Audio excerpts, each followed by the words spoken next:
Hola, bienvenidos a Movimientos Rectilíneos. Yo, su compañero Iván Santiago González Magaña, les explicaré qué es un movimiento rectilíneo.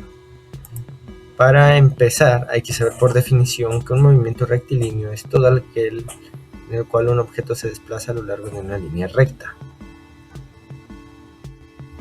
Para poder analizar mejor mediante un ejemplo este proceso físico del movimiento rectilíneo uniforme, vamos a emplear el videojuego de Minecraft, en donde aquí demostraremos cómo se va a mover un vagón por estos rieles, donde el cual va a iniciar desde el reposo y va a partir de este punto pasando por esta pendiente.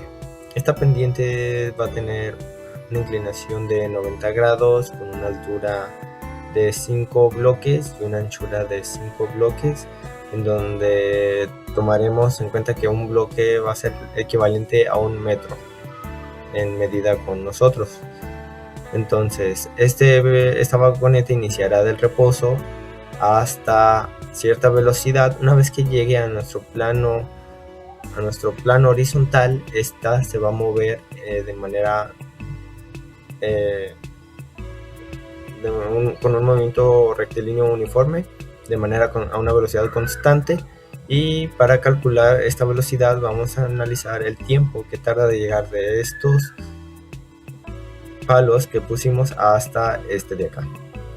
Tiene una distancia de 10 cuadros, entonces por lo tanto van a ser equivalentes a 10 metros. Entonces calcularemos el tiempo que tarda y de esta manera sacaremos la velocidad que va a tener nuestra vagoneta.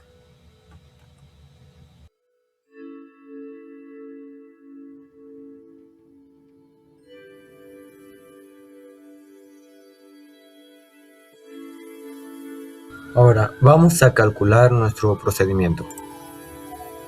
Entendiendo que nuestra velocidad es constante, nada más tenemos que hacer una simple división, dado a que es un MRU.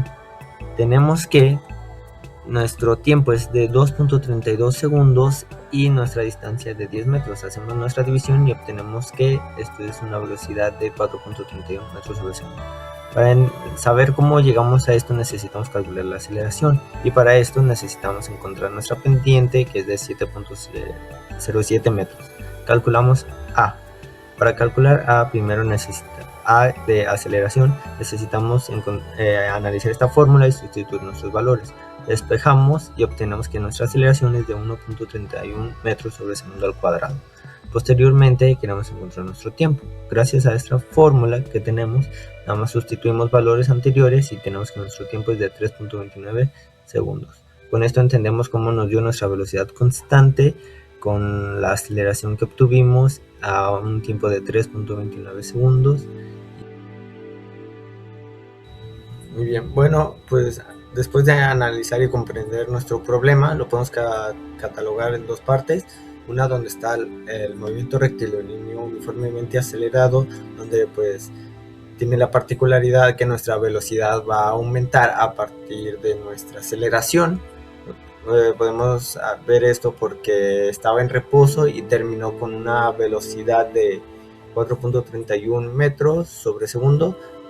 Ya calculamos su aceleración, su tiempo, y pues esta característica que tiene el movimiento rectilíneo uniformemente acelerado es eso, que nuestra velocidad va a estar en aumento en correlación con nuestra aceleración, que fue de 1.31 metros sobre segundo al cuadrado.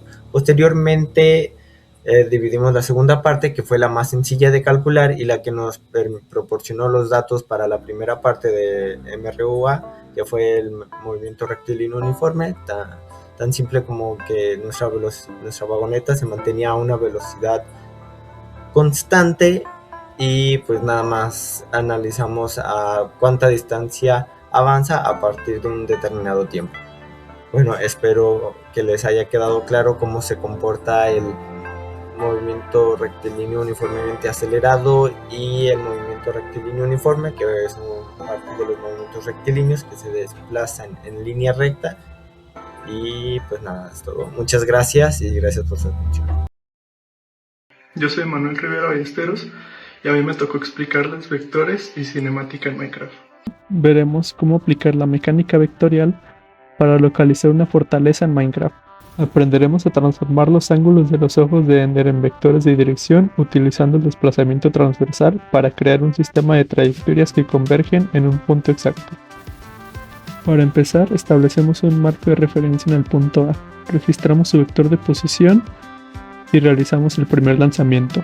El ojo de Ender se comporta como un proyectil que define una trayectoria de acción, en este caso con un ángulo de 133 grados. Sin embargo, una sola trayectoria solo nos da una dirección.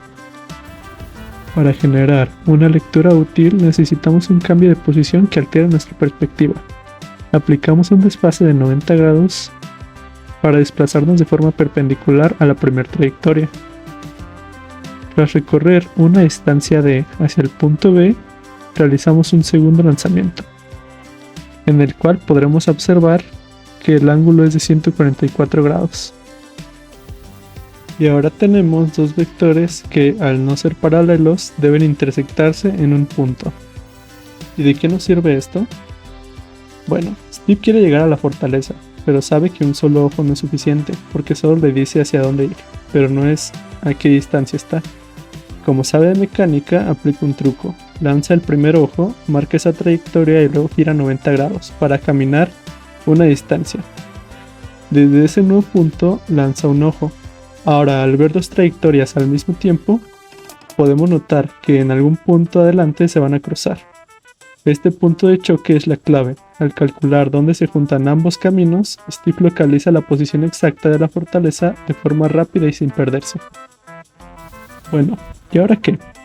En lugar de simples números, tratemos esto como un problema de posiciones finales de partículas. Usemos la ecuación de posición. R igual a R inicial más T por el vector V, donde V es el vector unitario de dirección. Para que Steve encuentre el portal, las posiciones finales de ambos lanzamientos deben converger en el mismo punto del espacio, por lo que igualaremos el punto 1 con el punto 2. Bueno, y considerando la mecánica de orientación de Minecraft, donde 0 grados es el sur y menos 90 grados es el este, descomponemos los vectores de movimiento en sus componentes rectangulares, donde dirección X es igual a menos seno del ángulo y dirección Y es igual a coseno del ángulo. Para empezar a resolver, primero sustituimos los ángulos de nuestra fórmula de dirección. Como en Minecraft el ángulo 0 apunta al sur, usamos el seno para la coordenada X, con signo negativo, y el coseno para la coordenada Y. Al meter nuestros ángulos de 133 y 144 grados, transformamos una simple dirección visual en valores numéricos unitarios. Ahora, resolviendo el sistema de ecuaciones con el método de selección, obtenemos el valor para t igual a 1511. En este caso, este número nos indica qué tan lejos está el punto de intersección desde nuestra posición inicial. Reemplazándolo en alguna de las ecuaciones anteriores, podemos encontrar las coordenadas x y y aproximadas de la fortaleza, las cuales son menos 1379 y menos 1107. Al viajar a estas coordenadas, podemos observar que la aproximación es casi exacta, y que al aplicar mecánica y vectores podemos transformar un simple par de datos en una ubicación precisa, ahorrando tiempo y recursos.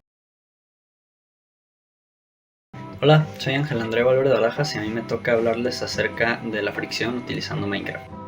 Ahora, técnicamente no existe la fricción dentro del videojuego, pero podemos comparar la manera en la que afecta la fricción en el mundo real con la manera en la que interactúan los barcos con ciertos bloques dentro del juego. Esta es la fórmula de fricción cinética en la vida real. La fricción cinética es la fuerza que se opone al movimiento relativo de dos superficies en contacto cuando están deslizándose una sobre la otra. Actúa en dirección opuesta al vector de la velocidad del movimiento, y a menor coeficiente de fricción, menor será la resistencia a este movimiento.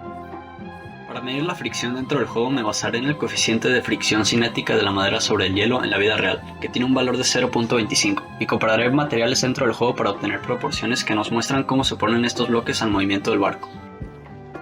Entonces comenzamos con nuestro punto de referencia. En el hielo avanzamos en línea recta y obtenemos una velocidad promedio de aproximadamente 31 metros sobre segundo. Este será nuestro punto de partida para ver cómo funciona el concepto de posición al movimiento dentro del videojuego.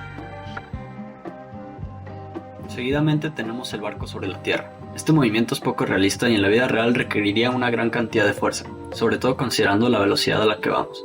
En este caso avanzamos aproximadamente 2 metros sobre segundo, cerca de 15 veces y media más lento que en el hielo, por lo que podríamos considerar que la fricción de la Tierra es al menos 15 veces mayor dentro del juego, ya que la fuerza vectorial del empuje del barco y el peso del mismo no varían en ninguno de los casos. Para todos los casos tenemos un peso calculado de aproximadamente 120 kilogramos, considerando tanto el peso del humano como el del barco, y la fuerza de empuje es máxima en todo momento. Después tenemos el caso del barco sobre el agua. En la vida real esto no tiene relación con la fricción, pero nos ayuda a dar perspectiva de lo irreal del videojuego. Alcanzamos una velocidad promedio de aproximadamente 7.48 metros sobre segundo, lo que por dinámica de fluidos requeriría una fuerza de más de 15.000 newtons en la vida real. Esto sería como remar con un auto mediano en cada brazo, sin mencionar que es ilógico que usando un barco se viaje más rápido por el hielo sólido que por el agua, pero bueno. Si consideramos al agua como una superficie más, obtendríamos un coeficiente de fricción de cerca de 1, un valor que en la vida real se le suele asignar al asfalto. Y finalmente tenemos el caso de la arena de almas. Dentro del videojuego es uno de los materiales que más ralentizan al jugador, o para nuestra práctica, el de mayor coeficiente de fricción. Comparando al bloque de arena de almas con el de hielo, tenemos que nos movemos alrededor de 30 veces más lento, y nuestro frenado es instantáneo, situando nuestro coeficiente en 7.45. Esto es cerca de 9 veces mayor que el del lodo en la vida real. Aquí tenemos nuevamente nuestra tabla de coeficientes obtenidos, donde el único realista es el del hielo. Para hacer una comparación, el coeficiente de la Tierra aquí es de 3.87, que en la vida real podría ser comparable con el pegamento industrial. Y bueno, aquí vemos más o menos cuánta fuerza necesitarías para imitar cada caso en la vida real. Gracias.